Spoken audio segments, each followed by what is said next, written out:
প্রিয় শিক্ষার্থীবৃন্দ, আশা করি তোমরা ভালো আছো। আজকে তোমাদের সামনে একটা খুবই ইন্টারেস্টিং বিষয় এবং খুবই কনফিউজড একটা বিষয়, কনফিউজড এবং ইন্টারেস্টিং এই দুইটা বিষয় নিয়ে আলোচনা করবো। আসলে প্রথম হচ্ছে কনফিউজড, তারপর হচ্ছে ইন্টারেস্টিং। কনফিউজড বিষয়টা ইন্টারেস্টিং ভাবে আমরা মনে করতে রাখতে পারি, এর জন্য বলা হয়েছে কনফিউজড এবং ইন্টারেস্টিং বিষয় নিয়ে আলোচনা করবো। কনফিউজ বিষয়টা কি? আমরা ইংরেজিতে একটি শব্দ রয়েছে টিএইচই। এই টিএইচই দিয়ে যে শব্দটা টিএইচই, এটাকে কি দা বলবো না দি বলবো, এটা নিয়ে খুবই কনফিউজ হয় স্টুডেন্টদের মধ্যে। এমনকি অনেক শিক্ষকদের মধ্যেও কনফিউজ দেখা দেয়, যে কনফিউশন হয়ে যায় অনেক শিক্ষকরা যে আসলে এটা দা না দি, এটা কি বলবো। এটা নিয়ে মানে আমি অনেক আগেই আমার ফেসবুকে এটা নিয়ে একটু লেখা দিয়েছিলাম। তো এখন ভাবলাম যে এটা নিয়ে একটু ক্লিয়ার করার চেষ্টা করি। এটা অনেক নির্ভরযোগ্য স্থান থেকেই এটা আমি জেনেছি এবং এটার সত্যতা সম্পর্কে নিশ্চিত হয়েছি যে টিএচই এটা উচ্চারণ দা এবং দি উভয়টাই বলা যায়। তাহলে এখন প্রশ্ন হচ্ছে কখন দা এবং কখন দি বলবো। যেহেতু আমরা স্টুডেন্টরা সহ অনেকেই কনফিউজ হয়ে যায়, তাহলে আমরা কিভাবে মনে রাখবো যে কখন দা এবং কখন দি হবে। এটার জন্য সুন্দর একটা টেকনিক রয়েছে। তাহলে এইটা টিএচই, তার উচ্চারণ আমরা দাও বলতে পারবো, দি বলতে পারবো। কেউ কখন বলবো দা, কখন দি বলবো। এই জন্য তোমরা জানো, আমরা যদি টেকনিকটা লিখি সেটা হচ্ছে সিবি। তোমরা জানো সিবি মানে কি? জীবন বৃত্তান্ত, অনেকে জানে সিবি। সিবি যদিও সিবির পূর্ণরূপ হচ্ছে কারিকুলাম ভাইটি, হ্যাঁ, তাইলে সিবির পূর্ণরূপ হচ্ছে কারিকুলাম ভাইটি বা জীবন বৃত্তান্ত, সংক্ষেপে বলা হয় সিবি। তাহলে সিবি যদি বলা হয়, তাহলে ওই সিবি দিয়ে আমরা এটাকে যে দায়ের দাদির জীবন বৃত্তান্ত, দা না দি, তার জীবন ইতিহাস জীবন বৃত্তান্ত নিয়ে আমরা ইয়ে করতে পারবো। তাহলে আমরা এখানে একটা টেকনিক হচ্ছে দা দাদির দাদির সিবি, দাদির সিবি, দাদির সিবি। যে আমাদের সবারই দাদি আছে, তো ওই দাদির জীবন বৃত্তান্ত আর কি। দাদির জীবন বৃত্তান্ত শুনি না, যে দাদি তোমার বাবা বাড়ি কোথায়, হ্যাঁ, তোমার কত কত সালে বিয়ে হয়েছিল, কত বছর বয়সে বিয়ে হয়েছিল, কতটুকু পর্যন্ত পড়াশোনা করেছো, তোমার বাবার নাম কি, তোমার বাবা কি করতেন, তোমার মা কি করতেন। এগুলো আমরা অনেক দাদি, আমার দাদিও ছিল, এগুলো প্রশ্ন করতাম। দাদির জীবন বৃত্তান্ত জানার চেষ্টা করেছি যে ছোটবেলা তুমি কিভাবে কাটিয়েছো ছোট সময়টা। তো দাদির জীবন বৃত্তান্ত আমরা জানার চেষ্টা করি। তো সেই দাদি, তোমরা ওই দাদির সাথে তুলনা করে মধ্যে দাদির জীবন বৃত্তান্ত আমরা জানি। দাদির সিবি, সিবি মানে কারিকুলাম ভাইটি বা জীবন বৃত্তান্ত আমরা সবাই জানি।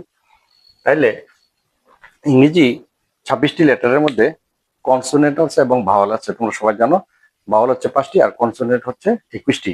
ইংরেজি 26টি লেটারের মধ্যে 21টি হচ্ছে কনসোনেন্ট আর 5টি হচ্ছে ভাওয়েল। তাহলে এখানে ভি দিয়ে হচ্ছে ভাওয়েল, সি দিয়ে হচ্ছে কনসোনেন্ট। তাহলে কোন শব্দ যদি কনসোনেন্ট দিয়ে শুরু হয়, কোন শব্দ যদি কনসোনেন্ট দিয়ে শুরু হয়, তার আগে যদি টিএচই থাকে, আমি আবারও রিপিট করছি, কোন শব্দ যদি কনসোনেন্ট দিয়ে শুরু হয় এবং তার আগে যদি টিএচই থাকে, তখন তার উচ্চারণ হবে দা। আর কোন শব্দ যদি ভাওয়াল দিয়ে শুরু হয় এবং তার আগে যদি টিএচই থাকে, তখন তার উচ্চারণ হবে দি। আমি আবারও বলছি, কোন শব্দ যদি ভাওয়াল 5টি যে কোনো একটি দিয়ে শুরু হয় এবং তার আগে যদি টিএচই থাকে, তার উচ্চারণ হবে দি। আর কোন শব্দ যদি ভাওয়াল কনসোনেন্ট 21টি যে কোনো একটি দিয়ে শুরু হয়, তার আগে যদি টিএচই থাকে, তার উচ্চারণ হবে দা। উদাহরণ হিসেবে আমরা বিষয়টা ক্লিয়ার করি। দেখো, পেন, পেন অর্থ সবাই জানি কলম। তাহলে এই পেন শব্দের প্রথম লেটার হচ্ছে পি। এটা কি আমরা জানি, এটা হচ্ছে কনসোনেন্ট। পি হচ্ছে একটি কনসোনেন্ট। তাহলে এই পেন যেহেতু, পেন শব্দটি যেহেতু কনসোনেন্ট দিয়ে শুরু হয়েছে, তাহলে আমরা জানি কোন শব্দ যদি কনসোনেন্ট দিয়ে শুরু হয়, তার আগে যদি টিএচই থাকে, তাহলে এখানে টিএচই দেই। তাহলে এখন কি দা পেন বলবো না ডি পেন বলবো? তাহলে অবশ্যই আমাদের এই সূত্র মতে আমরা কি বলতে হবে, দা বলতে হবে, দা পেন। কারণ আমরা লিখেছি যে কোন শব্দ যদি, ইংরেজি শব্দ যদি কনসোনেন্ট দিয়ে শুরু হয়, তার আগে যদি টিএচই থাকে, তার উচ্চারণ হবে দা। তাহলে এখানে আছে কি টিএচই আছে, আর এখানে পেন, পেন শব্দের পি হচ্ছে কনসোনেন্ট, তাহলে পেন। তাহলে এখানে কি হবে, দা পেন, সূত্র যা বলে। আর যদি